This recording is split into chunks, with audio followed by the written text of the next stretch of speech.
जीएफटी हिंदी जुलाई 6।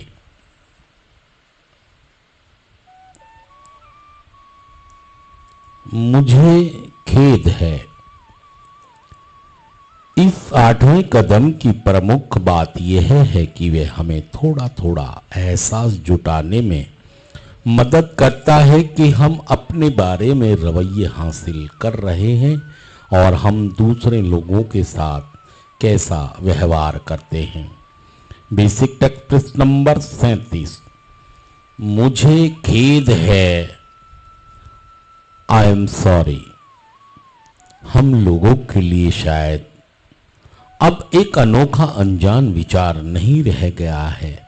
सक्रिय एडिक्शन के दौरान यह हमारा बहुपरिचित मुहावरा रहा है। नशे के दौरान हम हमेशा लोगों से कहते फिरते थे कि हम बहुत शर्मिंदा हैं और शायद तब बहुत आश्चर्यचकित होते थे जब कोई हमारी बेमानी माफ़ी से परेशान होकर कहता है, हाँ आपको शर्मिंदा होना ही चाहिए, आप तो मानव जाति के नाम पर। यह शायद हमारे लिए पहला इशारा था कि हमारा यह कहना कि मुझे खेद है उन लोगों पर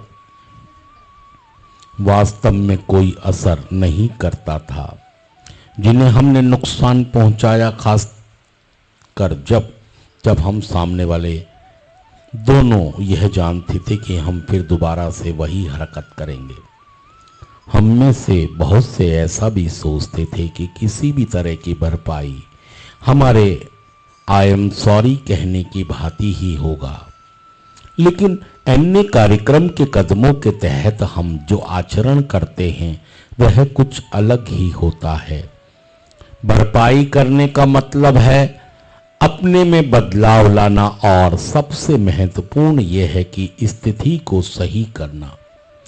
अगर हमने रुपए पैसे की चोरी कर ली तो अब हम केवल इतना ही कहकर नहीं रह जाएंगे, मुझे माफ करें, आई एम सॉरी। मैं अब आगे से ऐसा कभी नहीं करूंगा क्योंकि अब मैं नशे से दूर हूं, बल्कि हम चुराया हुआ पैसा वापस करेंगे। अगर हमने अपने परिवार के सदस्यों की परवाह नहीं की है या उनसे दुर्व्यवहार किया है तो केवल खेद जाहिर करने से ही काम नहीं चल जाता। तब हमें उनके साथ आदर, सत्कार और प्यार से पेश आना पड़ता है। अपने आचरण और अपने तथा दूसरों के साथ व्यवहार करने के तरीके में सुधार लाना ही कदमों पर अमल करने का संपूर्ण लक्ष्य है।